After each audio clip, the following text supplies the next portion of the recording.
오늘 하나님의 말씀은 고린도 후서 1장 5절로 7절의 말씀이 되겠습니다.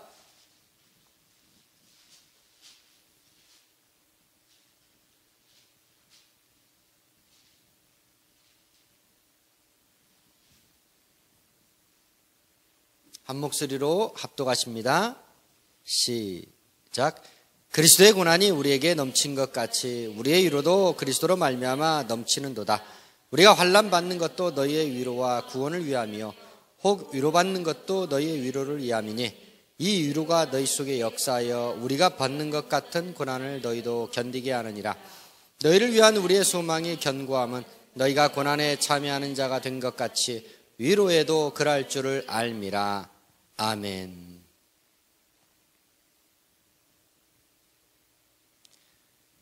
인생은 고난을 위해 났다고 성경은 말씀합니다.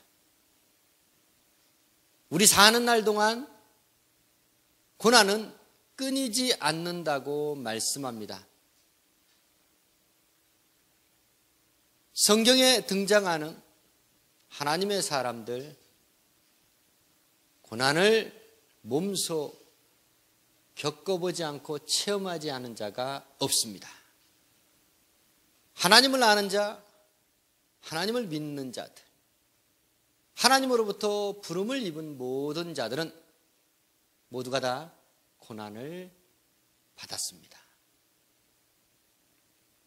하나님의 사람 요셉은 하나님께서 자기에게 고난을 허락하신 것을 알고 있었고 또한 그 고난을 완전히 잊어버리도록 하신 이도 바로 하나님이시라는 것을 알았기에 그는 두 아들 가운데 장자 이름을 므낫세라 지으면서 하나님께서 자기의 고난을 잊게 하신다고 말했습니다.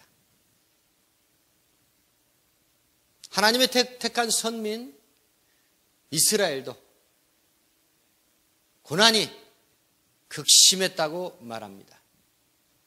그 누구도 이스라엘을 도울 자가 없을 정도로 이스라엘의 고난이 심했더라 말씀합니다. 하나님께서는 여로보암을 통해서 그 이스라엘의 고난을 그 고난 가운데서 구원하셨더라 성경은 말씀합니다. 예수께서도 이 세상에 나타나신 것, 우리 가운데 오신 것은 고난을 당하시기 위하여 오신 것입니다.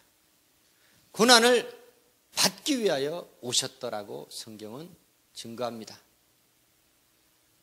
그분의 고난 당하심, 고난 받으신 것은 부족해서가 아니고 연약해서가 아니고 죽은 자 가운데 살아나시기 위하여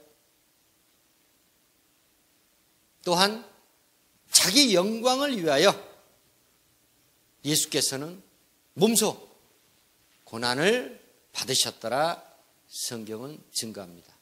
우리 누가복음 24장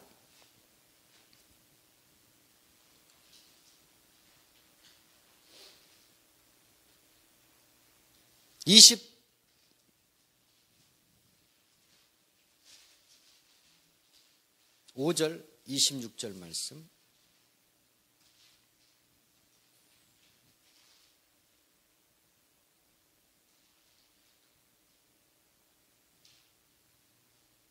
한 목소리로 합독하십니다. 가라사대 미련하고 선지자들의 말한 모든 것을 마음에 더디 믿는 자들이여 그리스도가 이런 고난을 받고 자기의 영광에 들어가야 할 것이 아니냐 하시고 아멘. 그리스도가 이런 고난을 받고 자기 영광에 들어가야 할 것이 아니냐 하시고 그리스도도 하나님의 아들도 고난을 받아야 영광에 들어가실 수 있다라는 겁니다. 얼마든지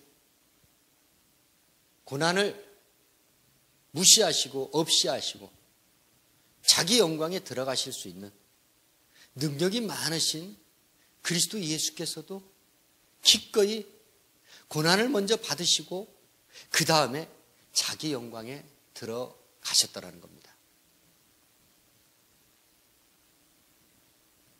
고난을 당해보지 아니하면 그리스도와 그리스도인의 참된 의미를 알 수가 없습니다. 돈이 많은 어느 여인이 있었습니다. 이 여인에게 세 딸이 있었습니다. 부족한 것이 없었습니다. 그래서 이 여인은 세 딸과 함께 구라파와 성지순례 여행을 떠나기로 했습니다. 배가 대서양을 지나고 있을 때였습니다. 큰 풍랑이 일었습니다. 그래서 배가 파손되고 모두 다 죽었는데 이 여인만큼 구사일생으로 살아났습니다. 이 여인은 자기에게 세 딸을 빼앗아 갖고 또한 자기 일생에 일대 위기를 겪으면서 절망감에 사로잡혀 있었을 때였습니다. 그 여인은 그런데 이웃을 잘 만났습니다. 그 어떤 이웃하는 크리스찬이 그 여인을 위해서 기도하기 시작했습니다. 하나님이 드디어 그 여인의 마음에 감동감화를 주시고 그 여인은 고난 가운데서 하나님의 위로를 발견하게 됩니다. 내가 비록 세 딸을 잃어버렸지만 나의 도움의 손길을 기다리고 있는 잃어버린 다른 어린 사람들이, 어린 자녀들이 얼마나 많이 있을까 주위를 돌아보기 시작했습니다. 그리고 정말로 구원의 손길을 필요로 하는 그러한 고아들을 자녀로 입양을 해서 그녀는 하나님을 잘 섬기면서 그 아이들을 크리스찬으로 만들어갔다는 참으로 감동스러운 교훈의 예화가 있습니다. 저와 여러분, 고난 뒤에 무엇이 기다리고 있다고 생각하십니까? 많은 사람들은 고난 뒤에 절망이 기다리고 있다고 생각합니다. 성경은 단연코 그 말씀을 거부합니다. 고난 뒤에는 절망이 아닙니다. 고난 뒤에 기다리고 있는 것은 영광이요 하나님의 위로라는 것입니다. 오늘 지금 고린도후서 1장 5절로 7절의 말씀, 고린도 교회 보내는 사도 바울의 편지에도 나타나 있듯이 고난에 참여한 자가 하나님의 위로에 참여할 수 있다라는 것입니다. 고난을 당한 사람만이 하나님의 위로를 받을 수 있다라는 것입니다. 그러면 저와 여러분, 우리도 그리스도 예수 따라서 이제 고난을 받고 당해야 하는데 우리는 무엇을 위해서 고난을 받아야 합니까? 우리 먼저 로마서 8장 18절 말씀 보시겠습니다.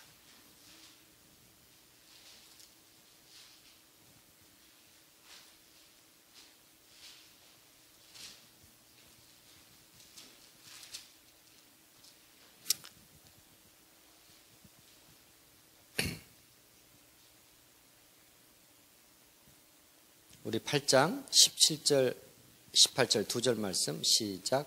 자녀이면 또한 후사 곧 하나님의 후사요 그리스도와 함께한 후사니 우리가 그와 함께 영광을 받게 하여 고난도 함께 받아야 될 것이니라.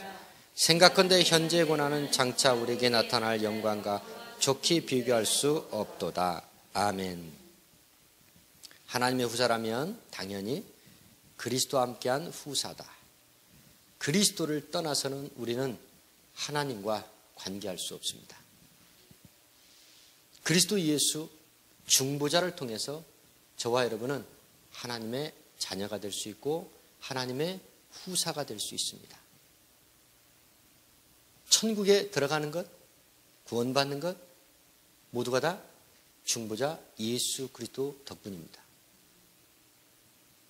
그리스도께서 고난을 받으셨기 때문에 그리스도로 말미암아 구원받은 저와 여러분도 당연히 고난에 동참을 해야 한다는 겁니다. 그런데 그리스도 예수께서도 고난을 받으신 것은 자기 영광을 위하여 받으신 것처럼 그리스도와 함께한 후사로서 저와 여러분이 받는 고난은 장차 비교도 할 수 없는 장래 우리의 영광을 위해서 고난을 받으라는 것입니다. 저와 여러분, 우리의 장래 장차 고난 영광을 위하여 저와 여러분 기꺼이 고난 받으시길 주의 이름으로 축원합니다. 또 한 가지 우리가 고난을 받아야 되는 이유가 있습니다. 우리 디모데 후서 1장 8절의 말씀 보시겠습니다.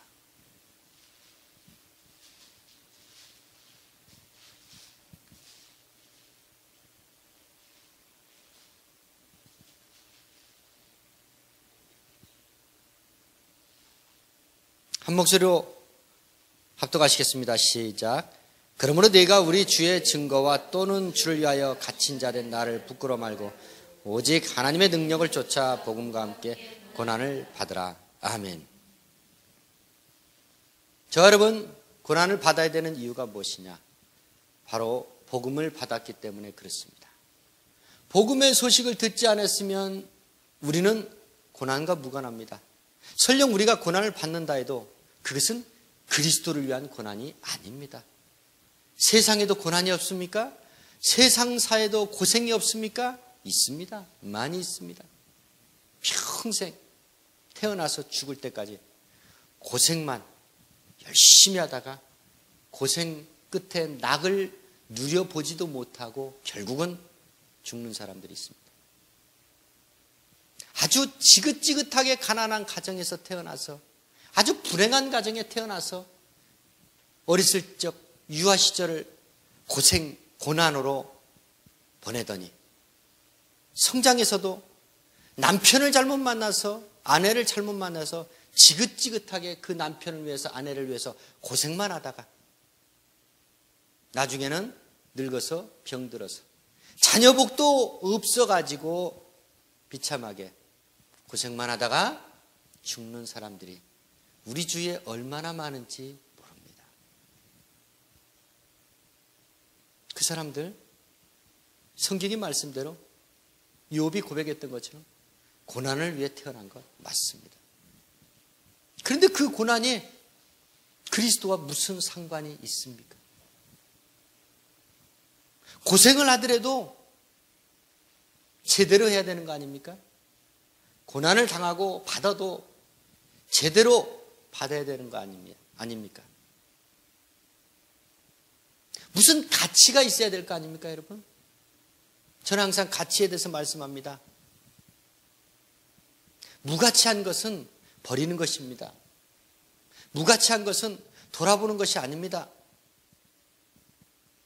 지혜자들은 항상 가치를 찾아 가치를 추구하는 사람들을 말합니다. 삶의 변화를 추구하기 위해서 저와 여러분은 복음을 받아들였습니다. 왜? 복음의 진정성과 복음의 가치를 우리는 알고 있기 때문에, 믿고 있기 때문에. 그런데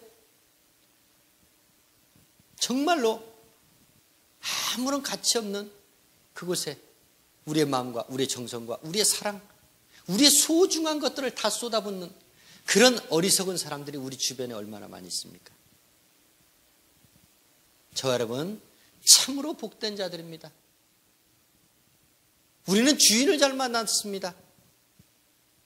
천지를, 만유를 지으신 그리스도 예수를 만났습니다. 그리고 그분이 고난을 받으시며 영광을 받으신 것을 우리는 알고 있고 믿고 있고, 우리도 그분 따라서 그분을 위해서, 복음을 위해서 고난받고 그 뒤에 우리에게 큰 영광이 기다리고 있다는 것을 우리는 알고 있습니다. 그 소망이 우리에게 있기 때문에 우리는 기쁘게 감사하며 고난을 받아들이고 있는 것입니다. 얼마든지 거부할 수 있습니다.